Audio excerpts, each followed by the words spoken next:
সবাই যখন ধরে নিয়েছেন যে সিমরিন লুবাবা বিয়ে করে ফেলেছেন, ঠিক তখনই তিনি নিজ সামনে এসে স্পষ্ট করে জানালেন, আমি এখনো বিয়ে করিনি।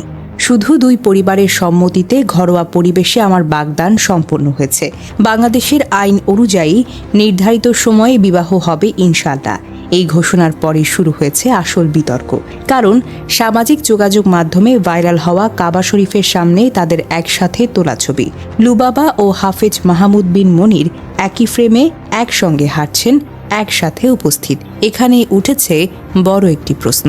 ইসলামী শরীয়ত মতে বাগদান বা খিতবা শুধুমাত্র বিয়ের প্রতিশ্রুতি। এটা বিবাহ নয়, এটা নিকাও নয়। এতে স্বামী স্ত্রীর সম্পর্ক তৈরি হয় না। বাগদানের পরেও ছেলে মেয়ে একে অপরের জন্য নন মাহারাম থেকে যায়। একা একা দেখা সাক্ষাৎ করা যায় না, একসঙ্গে ভ্রমণ করা যায় না। একান্তে সময় কাটানো বা একসাথে কোথাও যাওয়া শরীয়তসম্মত নয়। তাহলে প্রশ্ন উঠছে স্বাভাবিকভাবেই, তারা কিভাবে একসাথে কাবা শরীফে গেলেন, কিভাবে একসাথে হাঁটলেন এবং একই ফ্রেমে ছবি তুললেন? যদি সত্যি শুধু বাগদান হয়ে থাকে, তাহলে এই উপস্থিতি ইসলামী নিয়মের সঙ্গে মিলছে না।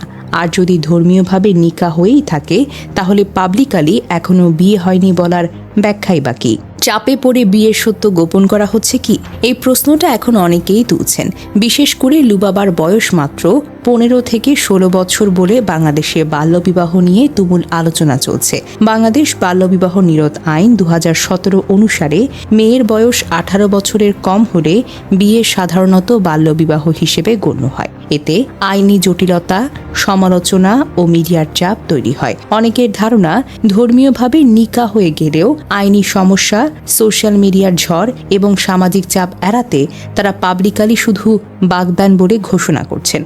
পরে আইনি বয়স পূর্ণ হলে আনুষ্ঠানিকভাবে বিয়ে দেখাবেন।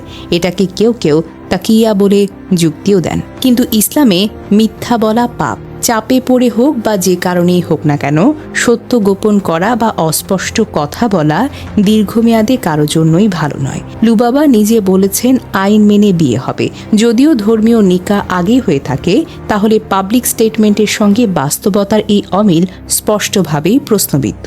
এখন সহজ কথায় ব্যাপারটা কি দাঁড়ায়? যদি শুধু বাগদান হয়, তাহলে কাবায় একসঙ্গে যাওয়া ইসলামী নিয়মের বিরুদ্ধে।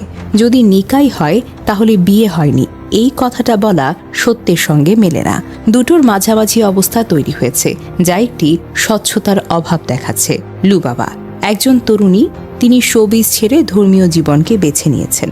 তার পরিবারের সিদ্ধান্তে চলছেন, কিন্তু যখন ধর্ম ও আইন দুটোই জড়িত, তখন স্বচ্ছতা খুবই জরুরি।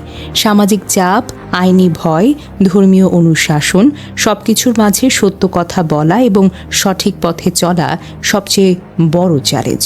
এই ঘটনা আমাদেরকে শেখায়, ধর্মীয় বিষয়ে অস্পষ্টতা রাখলে সমাজে আরও বেশি আলোচনা সমালোচনা তৈরি হয়। লুবাবার জন্য দোয়া করি, আল্লাহ যেন তাকে সত্যের পথে শান্তি ও বরকতের সাথে চলার তৌফিকটুকু দান করেন। যারা এই নিয়ে আলোচনা করছেন, তারা যেন সত্য অনুসন্ধান করেন, ঘৃণা না ছড়ান। সমাজে ভিন্ন ভিন্ন পথ থাকতেই পারে, কিন্তু সততা বা স্বচ্ছতা থাকা উচিত।